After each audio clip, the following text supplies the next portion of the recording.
வெளிப்படுத்தினாரோ அதே தேவன் தான் இத்தனை வருடங்களுக்கு பின்பதாகவும் அதே நாமத்தோடு கூட அதே வல்லமையோடு கூட அவர் இருக்கிறவராகவே அவர் இருக்கிறார். ஹல்லேலூயா.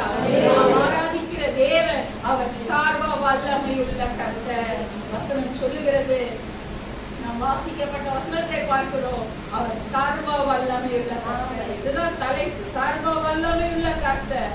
ஆண்டவர் யார்? Is the almighty lord. அவர் சர்வ மகிமையும் தரித்திருக்கிற தேவன்.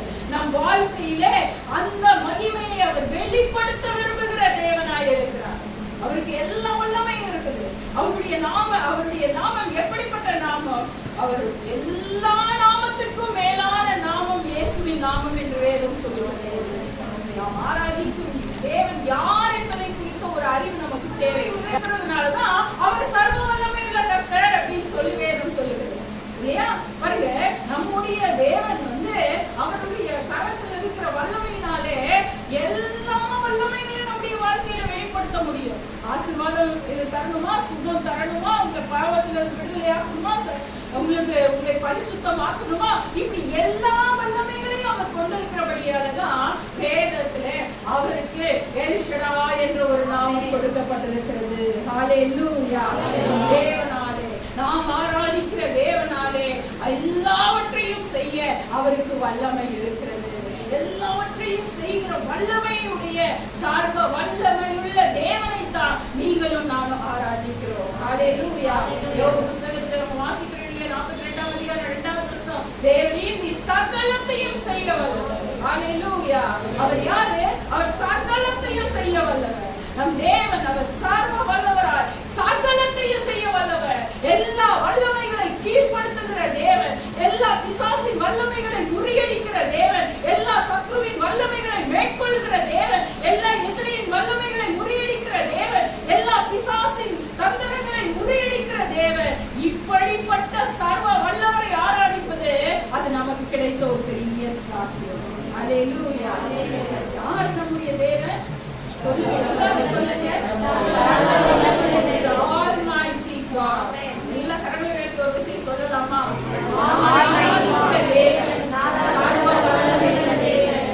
My God is almighty God. Hallelujah. சர்வ வல்லமை உள்ள கர்த்தர் யோசுவாவோடு இருந்ததுனாலதான் அவர் சூரியனை சந்திரனை தடுத்து நிறுத்த முடிந்தது. சர்வ வல்லமை உள்ள தேவன் மோசேயோடு இருந்ததுனாலதான் செங்கடலை இரண்டாக பிரிக்க முடிந்தது. சர்வ வல்லமை உள்ள தேவன் எலியாவோடு இருந்ததுனாலதான் வானத்திலிருந்து மழை பெய்யாதபடி வானத்தை அடைக்க முடிந்தது, வானத்திலிருந்து அக்னியை இறக்க முடிந்தது. அதே சர்வ வல்லமையுள்ள தேவன் தான் இந்த காலை வேளையிலே எப்படி மோசேயோடு இருந்தாரோ, எப்படி எலியாவோடு இருந்தாரோ, எப்படி யோசுவாவோடு இருந்தாரோ, அதே சர்வ வல்லமையுள்ள தேவன் கொஞ்சம் கூட மகிமை குறையாதவராய், கொஞ்சம் கூட வல்லமை குறையாதவராய், கொஞ்சம் கூட அவருடைய குறையாதவராய், அதே வல்லமையோடு கூட அவர் நம்மோடு சர்வ வல்லமையுள்ளவராக கூட இருக்கிறார். ஹல்லேலூயா. அப்படிப்பட்ட சர்வ வல்லமையுள்ள தேவன் நம் பட்சத்தில் இருக்கும் போது நாம் எதற்குமே பயப்பட வேண்டிய அவசியமே, எந்த சூழ்நிலைகளுக்கும் பயப்பட வேண்டிய அவசியமே இல்லை இல்லையா? ஏன்னா ஆண்டவர் நம்மோடு இருக்கிறார். யார் அவரு? சர்வ வல்லவர். நம்ம பார்க்கிற சூழ்நிலைகள், நம்ம கடந்து போகிற சூழ்நிலைகள் அல்லது நம்முடைய காரியங்கள் இப்படி எதை குறித்தும் பயப்பட தேவையில்லை. இருட்டா இருக்குது, பயம் இருக்கா? என்னுடைய எதிர்காலம் பயமா இருக்கா? என்னுடைய கடந்து போன சூழ்நிலை பயமா இருக்கா? என்னுடைய வாழ்க்கை பாதையில என்னுடைய எதிர்கால வாழ்க்கை அல்லது என்னுடைய படிப்பு அல்லது என்னுடைய ஊழியம் அல்லது என்னுடைய வேலை, என்னுடைய குடும்பம், என்னுடைய பிள்ளைகளுடைய வாழ்க்கை பயமா இருக்கு. எப்படி நடக்கும்? ஏது நடக்கும்? என்னுடைய மெடிக்கல் ரிப்போர்ட் எப்படி வரும்? எனக்கு இதுவும் ஆயிடுச்சா, அதான் ஆயிடுச்சா? பயங்கிறது ஒருவேளை மனிதனுடைய இயல்புதான். ஆனால் அந்த பயம் தேவ பிள்ளைகளாகிய நமக்கு தேவையில்லை. ஏனென்றால் நம் கண்கள் இயேசுவின் மீது பதிய வைக்கும் பொழுது, சர்வ வல்லவர் நம்மோடு கூட இருக்கும் பொழுது நமக்கு பயம் அவசியமே இல்லை. ஹல்லேலூயா. நம்முடைய போக்கஸ் ஏசப்பா கிட்ட மாறி உலக சூழ்நிலைகளுக்குள்ள வரோமா, அப்பதாங்க நமக்கு பயம் வரும். பயம் வந்துடுச்சு, நம்ம முழுக ஆரம்பிச்சிடும். ஜாக்கிரதையா. பயத்தினாலதான் கீழே பார்த்தோம், கீழே பார்த்ததுனாலதான் பயம் வந்துச்சு. அப்ப பயம் வந்ததுனால என்ன ஆயிடுச்சு? முழுக பார்க்க நம்ம ஆங்கிளை மாற்றவே கூடாது.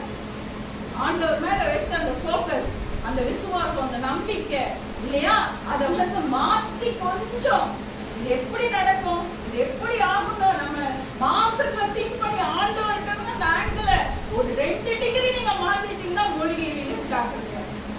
பயம் ஒரு மனிதனுடைய வாழ்க்கையில பயத்துக்கு மருந்தே கிடையாது இல்லையா? பாருங்க, நிறைய பேரு பயத்தினால டிப்ரெஷன்ல எல்லாம் போனவங்க எவ்வளவு மெடிக்கல் கேசஸ் ஃபேஸ் பண்றாங்க. நிமான்ஸ்ல எல்லாம் பாருங்க, அதுதான் நிறைய கேசஸ் வருதுன்னு சொல்றாங்க. ஊழியக்காரர்கிட்ட கூட வந்து அப்படி ஜோக் பண்ணிக்கிறாங்க, எனக்கு ராத்திரியில பயமா இருக்கு, தூங்க முடியல, பயமா இருக்கு, காத்தடிச்சது, கருப்படிச்சது. பாருங்க, அதான் நான் சொல்ல வர பாயிண்ட் என்ன தெரியுங்களா? சர்வ வல்லவர் நம்மோடு கூட இருந்தா எந்த காத்துக்கும் பயப்பட வேண்டாம், எந்த கருப்புக்கும் பயப்பட வேண்டாம், எந்த கருப்பு கயிறு, சிகப்பு கயிறு, கலர் கயிறு எல்லாம் நமக்கு தேவையும் படாது. ஏனென்றால் அவருடைய நாமமே நமக்கு பலத்த துருகமாக, அவர் நம்முடைய சர்வ வல்லவராக அவர் நம்மோடு கூட இருக்கிறார். ஹல்லேலூயா. காலை வேளையிலே சர்வ வல்லவர் என்னோடு கூட இருக்கிறார். சர்வ வல்லவர் அவர் என் தேவனாய் இருக்கிறார். அதுதான் ரொம்ப முக்கியம். யாரு? அவர் என் தேவன். சர்வ வல்லமையும் உடையவர், அவர் என் தேவனாய் அவர் இருக்கிறார். அது எவ்வளவு பெரிய ஒரு இல்லையா, ஒரு பெரிய கிருபை அது நமக்கு. தேவ பிள்ளைகள் சர்வ வல்லவருடைய நாமத்தை கரைத்துக் கொண்டிருக்கிற அந்த நாமத்தையுடைய தேவன் எனக்கு சொந்தமாய் இருக்கிறார் என்பது ஒரு விசுவாச அறிக்கை நம்முடைய நாவுகளிலே எப்போது இருந்து கொண்டே இருக்கிறது. நாம் ஆராதிக்கிற தேவன் அவர் சர்வ வல்லமை உள்ளவர். சகலவற்றையும் செய்யும் கர்த்தராகிய இயேசு கிறிஸ்துவின் சில வல்லமைகளை குறித்து வேகமாக நாம் தியானித்து இந்த நாளின் தியானத்தை நாம் முடிக்கலாம். முதலாவது, எதில் வல்லமை உள்ளவர் என்று வேதம் சொல்லுகிறது என்றால் சங்கீதம் 19ஆம் அதிகாரம் 7வது வசனத்தை நாம் வாசிப்போம். சங்கீதம் 19ஆம் அதிகாரம் 7வது வசனம். கர்த்தருடைய வேதம் குறைவற்றது, ஆத்துமாவை விரும்புகிறதுமாய் இருக்கிறது. கர்த்தருடைய சத்தியமும் வேதையும் ஞானமாய் இருக்கிறது. கர்த்தருடைய வேதம் குறைவற்றதும் ஆத்துமாவை உயிர்ப்பிக்கிறதுமாய் இருக்கிறது. அப்போ முதலாவது வல்லமை எதிர்பார்க்கும் போது கர்த்தருடைய வார்த்தையிலே, ஆண்டவருடைய வார்த்தையிலே அவர் வல்லமை உள்ளவராய் இருக்கிறார். ஹல்லேலூயா. வசனம் வாசித்தவர் கவனிச்சீங்க, வார்த்தை உயிர்ப்பிக்கிறதா, ஆத்துமாவை உயிர்ப்பிக்கிறதா இல்லையா?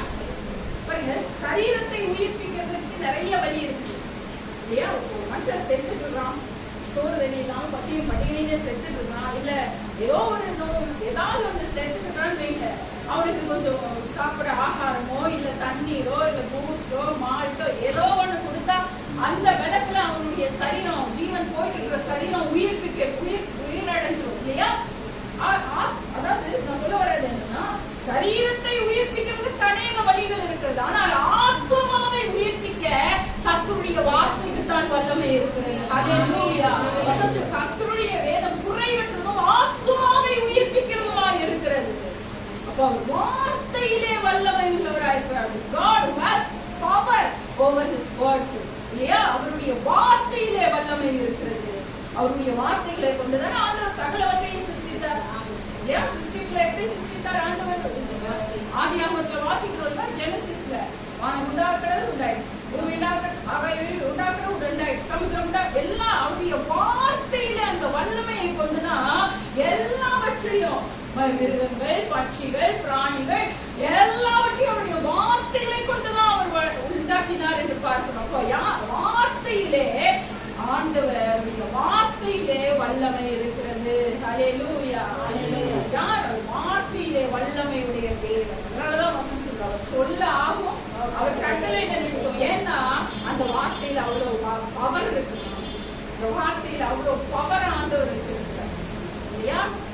நம்முடைய வாழ்க்கையில கூட அவருடைய வார்த்தையின் வல்லமைகளை தேவன் வெளிப்படுத்துவாரா? அவருடைய வார்த்தைகள் மூலமாக அவருடைய வல்லமைகளை தேவ பிள்ளைகளுடைய வாழ்க்கையிலே வெளிப்படுத்துவாரா? ஒரு வேதத்துல ஒரு சம்பவத்தை நாம் தீர்க்கதரிசியுடைய வாழ்க்கையில நடந்த ஒரு சம்பவம். எசேக்கியேலின் புத்தகம் 37ஆம் அதிகாரத்துல இந்த சம்பவத்தை நாம் வாசிக்க முடியும். நான் பெரிய பேசேஜ்ங்கிறதுனால சுருக்கமா ஒரு சில வசனங்களை மாற்ற வாசிக்க சொல்றேன். அதுக்கு முன்னதாக சுருக்கமான ஒரு முன்னுதாரணத்தை முன்கதை சுருக்கத்தை நான் சொல்றேன் பாருங்க. எசேக்கியேல் தீர்க்கதரிசியுடைய வாழ்க்கையில நடந்த ஒரு சம்பவம். கர்த்தராகிய தேவன் அவரை ஒரு பள்ளத்தாக்கான ஒரு இடத்துக்கு கூட்டிட்டு போறாரு. பள்ளத்தாக்குன்னா எப்படிப்பட்ட பள்ளத்தாக்கு? ஆள் நடமாட்டமே இல்லாத ஒரு வனாந்திரமான ஒரு இடம். அந்த பள்ளத்தாக்குக்கு ஆண்டவர் கொண்டு போறாரு. அந்த பள்ளத்தாக்கு என்ன இருக்குது அப்படின்னு பாத்தீங்கன்னா, அந்த பள்ளத்தாக்குல என்ன இருக்குதுன்னு பாத்தீங்கன்னா, யுத்தத்திலே, அதாவது யுத்தம்லாம் நடக்கும் இல்லையா அந்த காலத்துலாம், இன்னொரு ராஜா ரெண்டு ராஜாக்கள் மத்தியில, ராஜாக்களுடைய படைகளுக்கு மத்தியில யுத்தம்லாம் நடக்கும் இல்லையா, அப்படி அந்த பள்ளத்தாக்குல யுத்தம் எப்பவோ நடந்திருக்கு. அந்த யுத்தம் நடந்த நேரத்துல ரெண்டு கூட்டமும் ஒருத்தர் அடிச்சுட்டு செத்துட்டு குத்திட்டு செத்துருக்குறாங்க. அப்படிப்பட்ட ஒரு பள்ளத்தாக்கான இடத்துக்கு ஆண்டவர் உள்ள எசேக்கியேல் தீர்க்கதரிசி ஆண்டவர் கூட்டிட்டு போயிடுச்சு. என்ன நடக்குது பாருங்க. அவர் அங்க போய் பள்ளத்தாக்குல ஒரு பெரிய ஒரு இடத்துல நின்று, ஒரு உயரமான ஒரு இடத்துல நின்று அந்த பள்ளத்தாக்குல பாக்குற சைட் சீன் பாக்குற. என்ன பாக்குறாரு? அவர் பாக்குற இடம் எல்லாம் எலும்புலாம் கிடக்குது. பள்ளத்தாக்கு முழுவதும் எலும்புகளால நிறைந்திருக்கிறது. ஆண்டவர் அவனை கேட்கிறார், நீ என்ன பாக்குற அப்படின்னு கேட்கிறார். அவன் சொல்றான், நான் பள்ளத்தாக்குல நடுவே நிறுத்தி ஆண்டவர் என்ன பாக்குறேன்னு கேட்டா, நான் என்னை சுற்றி எலும்புகள் கிடக்கிறத நான் பாக்குறேன். உலர்ந்த எலும்புகள், ட்ரை போன்ஸ். அப்போ யோசிச்சு பாருங்க, அது எவ்வளவு வருஷத்துக்கு முன்னாடி அவங்க செத்தாங்கன்னு தெரியாது, எவ்வளவு நாட்களுக்கு முன்னாடி செத்தாங்களோ தெரியாது. ஆனா ரொம்ப நாட்கள் ஆயிடுச்சு. ஏன்னா அந்த பாடி எல்லாம் டீகம்போஸ் ஆகி இல்லையா, தோடு சதை எல்லாம் போய் இப்ப எலும்புகள் கூட சில நேரங்கள்ல எலும்புகள் கூட நாள் போக போக எலும்புகள் கூட என்ன ஆயிடும், அந்த ட்ரையா மாறிடும் இல்லையா. இப்ப நீங்க நல்ல எலும்பெல்லாம் சாப்பிட்டீங்கன்னா ஜூஸ் வருதுல்ல, சில பார்த்தீங்கன்னா அது கொஞ்சம் ட்ரை ஆயிடுச்சுன்னா, அதாவது பழசாயிடுச்சுன்னா அதுக்குள்ள அந்த இருக்கிற அந்த எசன்ஸ் கூட நமக்கு வராது இல்லையா. அப்போ இந்த போன்ஸ் எப்படி இருக்குன்னா, அந்த ட்ரை போன்ஸ் சொல்லு, உள்ளர்ந்த எலும்புகள், உள்ளர்ந்த எலும்புகளை நான் பார்க்கிறேன் ஆண்டவரே சொல்றான். இப்போ ஆண்டவர் அவனோட பேசுறாரு. என்ன பேசுறாரு? ஆண்டவர் சொல்ற காரியம் என்ன தெரியுமா, அந்த எலும்புகளை பார்த்து நீ பேசு அப்படின்னு சொல்ற. எந்த எலும்புகள்? உள்ளர்ந்த எலும்புகளை பார்த்து நீ பேசு அப்படின்னு சொல்ற.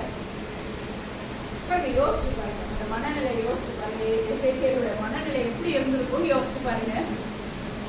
ஒரு மனுஷன் இன்னொரு மனுஷன் கிட்ட, ஒரு மனுஷன் இன்னொரு மனுஷன் கிட்ட பேசினா ரெஸ்பாண்ட் பண்ணுவான் இல்லையா. நீங்க நல்லா இருக்கீங்களா ஸ்டெம் கேட்டா நீங்க என்ன பண்றீங்க, நல்லா இருக்கீங்க, நீங்க நல்லா இருக்கீங்களா, ரெஸ்பான்ஸ் கிடைக்கும்.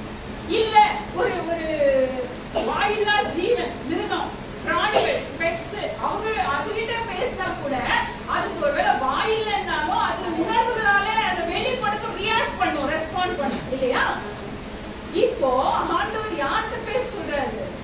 மனுஷங்கிட்ட இல்ல, மனுஷங்கிட்ட இல்ல, பூனைகிட்ட இல்ல, நாய்கிட்ட இல்ல, பிராணிகள்கிட்ட இல்ல, எலும்புகிட்ட போய் பேச சொல்றாரு. இவன் போய் பேசலாம், ஆனா அது ரியாக்ட் பண்ணுவான். ஆனா ஆண்டவர் அவனை பார்த்து அந்த எலும்புகளை பார்த்து பேச சொல்றாரு. யோசிச்சு பாருங்க, அந்த எசேக்கியேலுடைய மனநிலைமை எப்படி இருக்கும். என்ன ஆண்டவரே ஏதாச்சும் காமெடி பண்றீங்களா? போய் எலும்புகிட்ட போய் பேசினா நான் என்ன பேசுறது அதுகிட்ட? சரி நானே பேசினா அதுக்கு எனக்கு கேட்க போதா, இல்ல அது எனக்கு ரெஸ்பாண்ட் பண்ண போடுதா, இல்ல அது எனக்கு திருப்பி பதில் சொல்ல போதா அப்படின்னு சொல்லி அவன் நினைச்சிருக்கான். ஆனா வசனம் சொல்லுது, அவன் எலும்புகளோட பேசினான். உலர்ந்த எலும்புகளோட பேசினான். உலர்ந்த எலும்புகளோட பேசுறான். பேசின போது என்ன நடந்தது பாருங்க. 7வது வசனம், 7 எனக்கு கட்டளையிட்டபடியே நான் தீர்க்கதரிசன முறைக்கு, ஆமா நான் எனக்கு ஆண்டவர் சொன்ன மாதிரியே நான் எலும்புகளோட பேசுறேன், தீர்க்க தரிசனமா பேசுறேன்.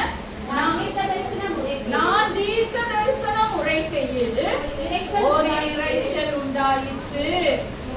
இதோ அசைவுண்டாகி ஒவ்வொரு எலும்பும் தன் எலும்போடு சேர்ந்து கொண்டது. பாருங்க, இந்த எலும்புகளோட பேசலாம். உள்ளார்ந்த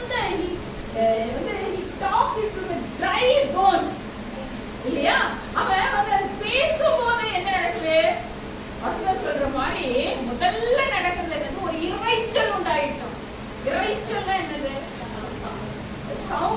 சவுண்ட் வந்து லீஸ்டான வார்த்தை, அதுக்கும் மேல சில மைக்கெல்லாம் பீச் சவுண்ட் போடுறது இல்லைங்களா, அந்த மாதிரி இறைச்சல் உண்டாகும்.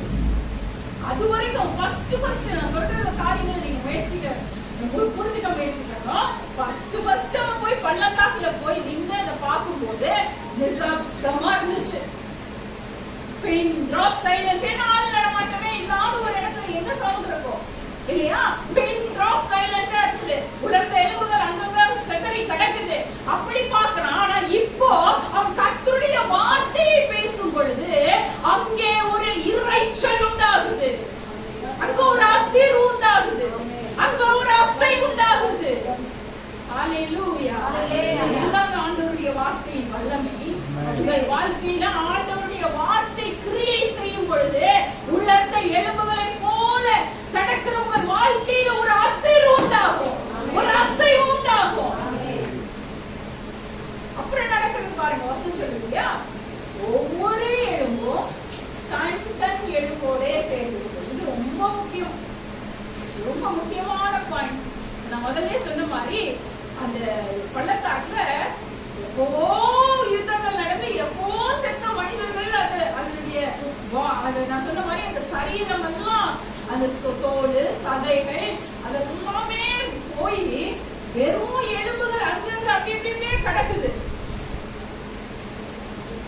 எப்போ இவன் கர்த்தருடைய வார்த்தையை பேசினானோ என்ன நடக்குது பாருங்க, இறைச்சல் உண்டாச்சு, சரி அசை உண்டாச்சு, சரி அதுக்கப்புறம் நடக்கிறது என்னன்னா, எந்த எலும்புகள் எல்லாம் சிதறி கிடந்ததோ, எந்த எலும்புகளோட சேர வேண்டுமோ அந்த எலும்புகளோட சேர்ந்து கொண்டது. ஹalleluya.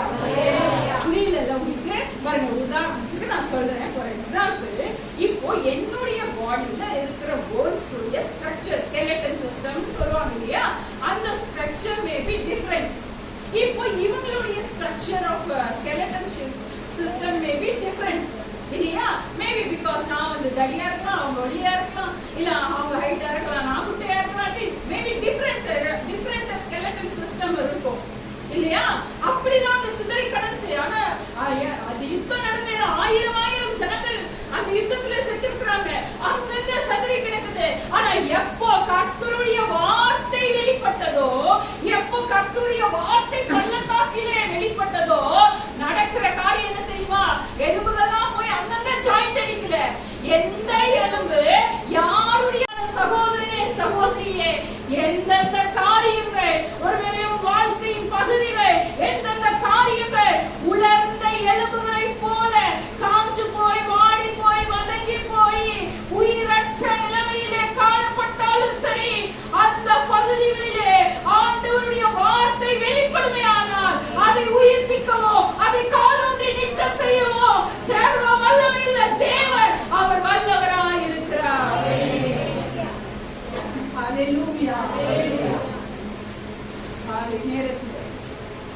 வார்த்தைக்கு வல்லமை இருக்கிறது என்பதை, ஆண்டவருடைய வார்த்தைக்கு வல்லமை இருக்கிறது என்பதை நான் உணர்ந்து கொள்ள வேண்டும்.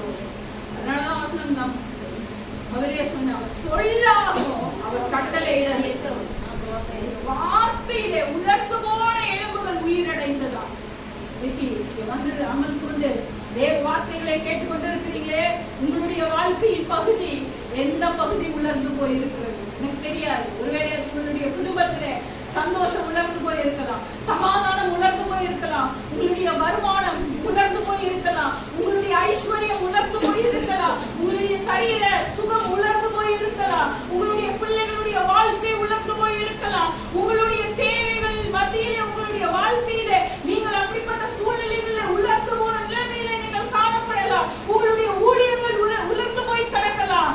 அன்று அந்த பள்ளத்தாக்கிலே வெளிப்பட்ட கர்த்தருடைய வல்லமை இன்று மாறாத அதே வல்லமை உங்களுடைய வாழ்க்கையிலே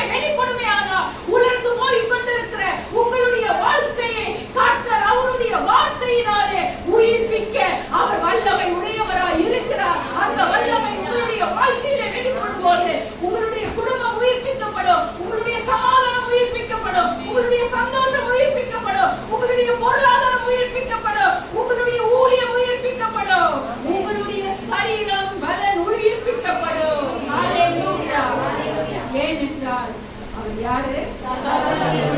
சொல்லுங்க அம்மா, சொல்லுங்க. சர்வ வல்லமையுள்ள வார்த்தைகள் அவரிடத்துல இருக்கு. வார்த்தை நம்ம வாழ்க்கையில வந்தா போகுது. எசேக்கியாட்ட சொன்னார்ல, நீ பேசு, மத்தத நான் பாத்துக்கிறேன். எழுபதானே, நீ பேசு, நான் பாத்துக்கிறேன். நீ பேச வேண்டியது மட்டும்தான் உன் வேலை இல்லையா? பேச கிரியை செய்வது யார் வேலை? ஆமா, இன்னைக்கு அதேதான். கர்த்தர் அவருடைய வார்த்தையை அன்றைக்கு எசேக்கியாவுக்கு கொடுத்தது போல இன்னைக்கு நம்முடைய கரத்துல கொடுத்திருக்கிறார். இந்த வார்த்தையிலே உங்களுடைய வாழ்க்கையின் உலர்ந்து போன பகுதிகளிலே நீங்க பேசுங்க, அவருடைய வல்லமை அவர் வெளிப்படுத்துவார். சமாதானம் இல்லை அன்றைய வாழ்க்கையில, என் வாழ்க்கையில சமாதானம் வரட்டும் ஆண்டவரே. அந்த சமாதானத்தின் தேவன், சமாதான பிரபு என் வாழ்க்கையை உலர்ந்து போய் இருக்கிற என்னுடைய சமாதானத்தை உயிர்ப்பிக்கும்படி உங்களுடைய வார்த்தைகளோடு இடைப்படுங்க என்று சொல்லும்போது ஆண்டவர் வார்த்தையின் வல்லமையின் மூலமாக உலர்ந்து போன உங்களுடைய வாழ்க்கையிலே கிரியை செய்ய வல்லவராயிருக்கிறார். ஹல்லேலூயா. உலர்ந்து போன எலும்புகள், dry bones, உலர்ந்து போன எலும்புகள் உயிர்ப்பிக்கப்பட்டது மாத்திரம் நம்ம பார்க்க கூடாது, சேனைகளாய் நின்று. ஹல்லேலூயா. வார்த்தையில ஒரு வல்லமை இருக்கிறது. அதனால ஆண்டவருடைய வார்த்தை நாம் பேசணும்.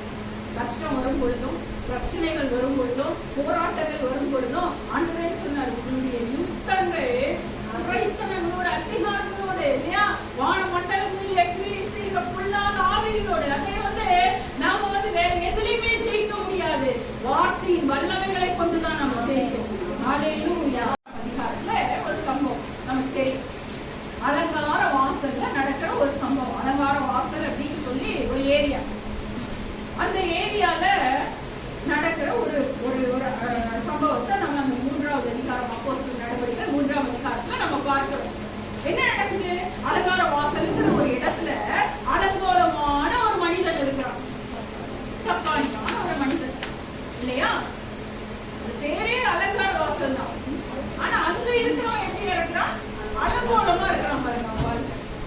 அவனுடைய பிரச்சனை என்ன தெரியுமா? அவன் சப்பானின்னா என்ன? கை காலு வராத ஒரு மனிதன். வசனம் சொல்லுது, தாயின் வயிற்றில் இருந்தது முதல் அவன் சப்பானியா இருந்தான்.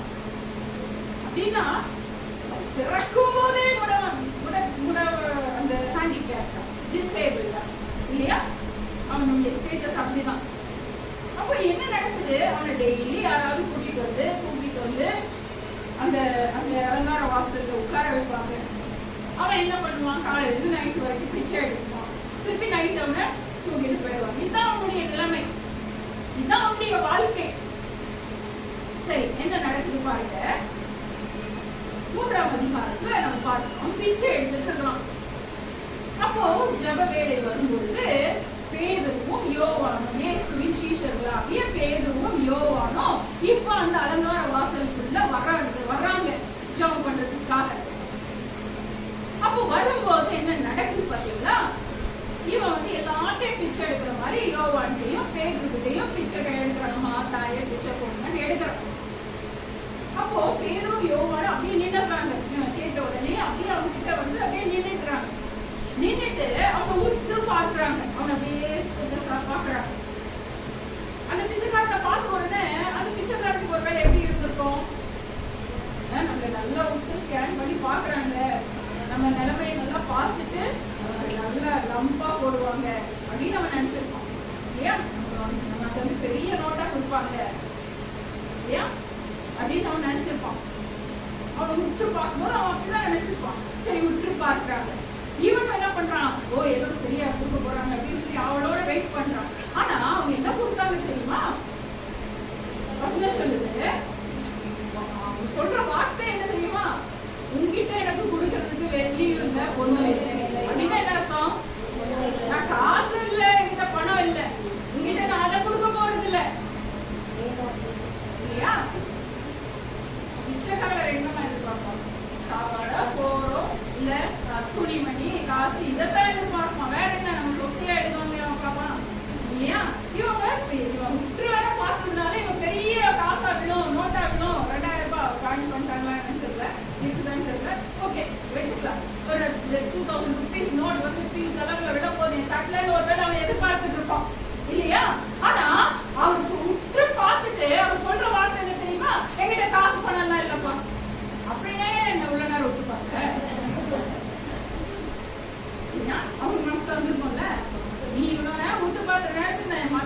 அம்மா தாயன்னு சொல்லியிருந்தா அவங்களாவது கொண்டு போயிருப்பாங்க. என் டைமே வேஸ்ட் பண்ணிட்டேன்னு நினைச்சுப்போம். சொன்ன என்ன தெரியுமா, வெள்ளிதான் இல்லப்பா, என்கிட்ட பொண்ணுதான் இல்லை, என்கிட்ட காசு பணம் தான் இல்லை, ஆனா என்கிட்ட ஒண்ணு இருக்குது, அதை நான் உனக்கு தரேன். நசரேயனாகிய இயேசுவின் நாமம் என்கிட்ட இருக்குது, அந்த நாமத்தினாலே நீ எழுந்து நட என்று அவன் கட்டளையிட்ட அந்த மாத்திரத்திலேயே சப்பானி எழுந்து நடந்து குதித்து ஆலயத்துக்குள்ளே கடந்து போனான் என்று வேதம் சொல்கிறது. ஹல்லேலூயா. பாருங்க, இயேசுவின் வார்த்தையில, இயேசுவின் நாமத்தில எவ்வளவு வல்லமை என்பதை நீங்கள் புரிந்து கொள்ள வேண்டும். ஒருவேளை அவனுக்கு பேதுரு சொன்ன மாதிரி அவனுக்கு பணமா கொடுத்திருந்தா அவன் ஒரு நாள் சந்தோஷமா இருந்திருப்பான், பொருளா கொடுத்திருந்தா ஒருவேளை ஒரு வாரம் சந்தோஷமா இருந்திருப்பான், வெள்ளியா பொண்ணா கொடுத்திருந்தா ஒருவேளை ஒரு வருஷம் 2 வருஷம் சந்தோஷமா இருந்திருப்பான். ஆனால் இயேசு என்ற நாமத்தை அவனுக்கு கொடுத்ததுனால வாழ்நாள் எல்லாம் அவன் சந்தோஷமா இருக்கும்படி கர்த்தர் அந்த நாமத்தின் மூலமாக அவனுடைய வாழ்க்கையில் ஒரு அற்புதத்தை செய்தார். ஹல்லேலூயா.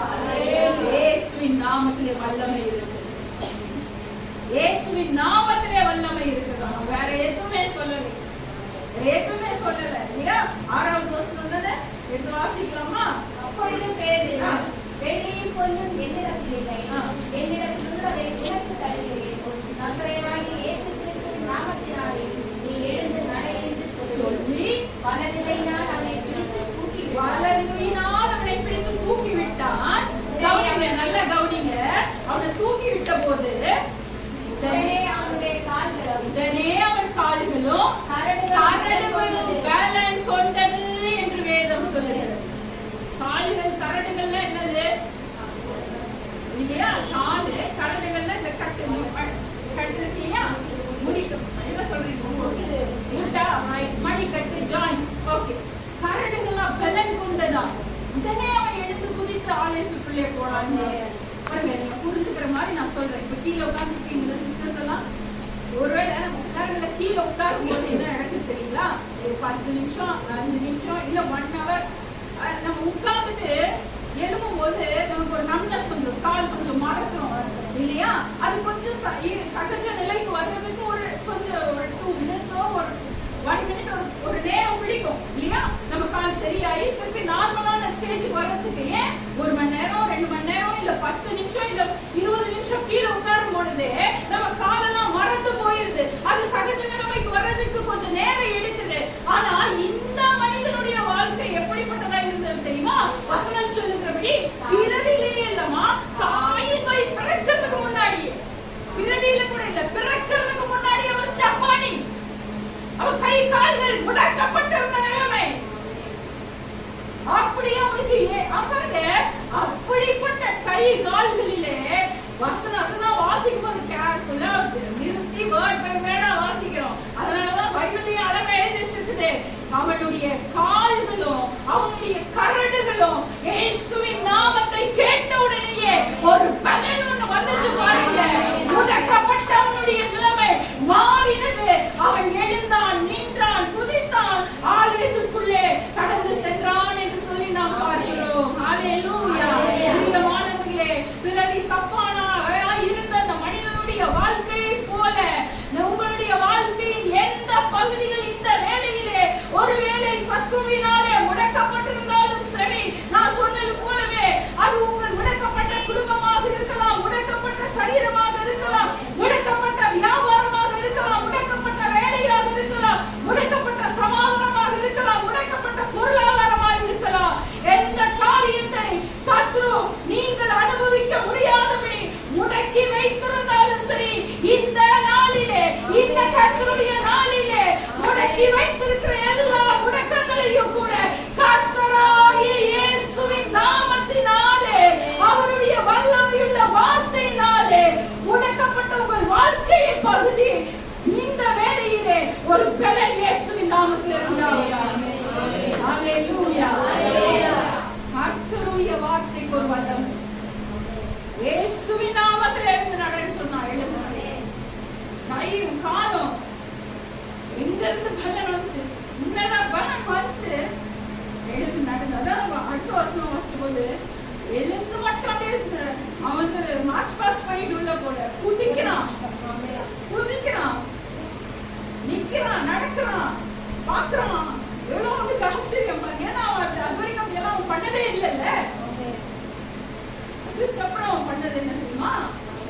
நம்மளோடயே சேர்ந்து ஆலயத்துக்கு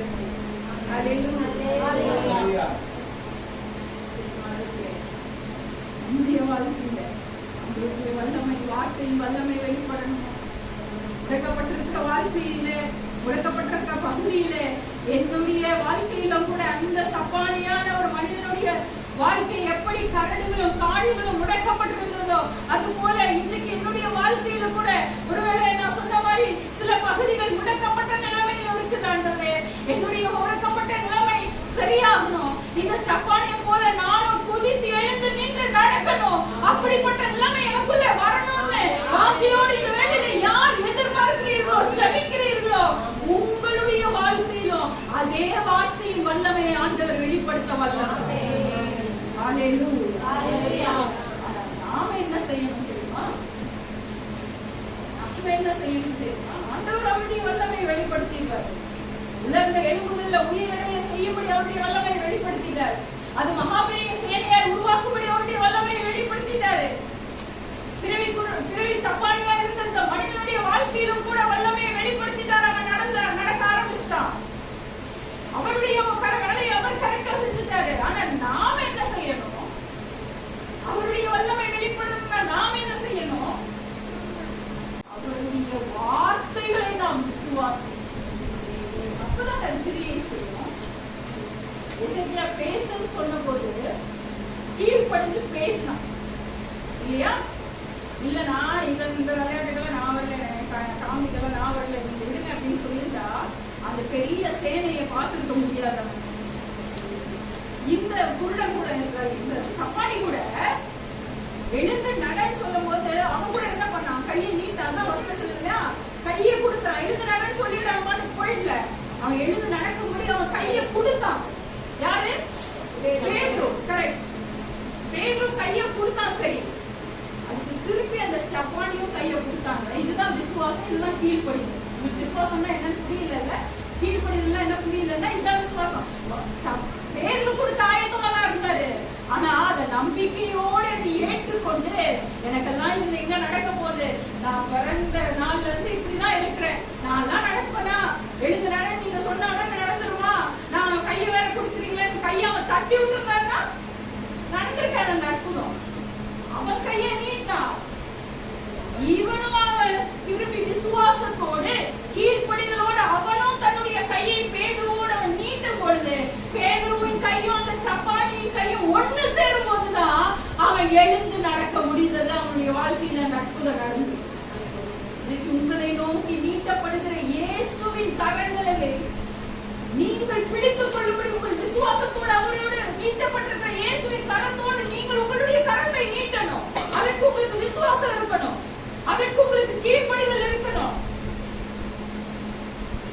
அந்த விசுவாசம் இல்லாம எனக்கு அற்புதம் நடக்கல, அற்புதம் நடக்கல, அற்புதம் நடக்கவே நடக்காது. நீங்க சாகுற வரைக்கும் விசுவாசம் இல்லாம ஒன்னும் கிரியை நடக்காது. விசுவாசித்தால் தான் தேவனுடைய மகிமையை காண முடியும். விசுவாசிக்கிறவனுக்கு தான் எல்லாம் கூடும். விசுவாசத்தினாலதான் அற்புத அடையாளங்கள் நடக்கும். உன் வாழ்க்கையில இன்னும் உலர்ந்து போன அலுவலை போனதான் உன் வாழ்க்கை இருக்குதா?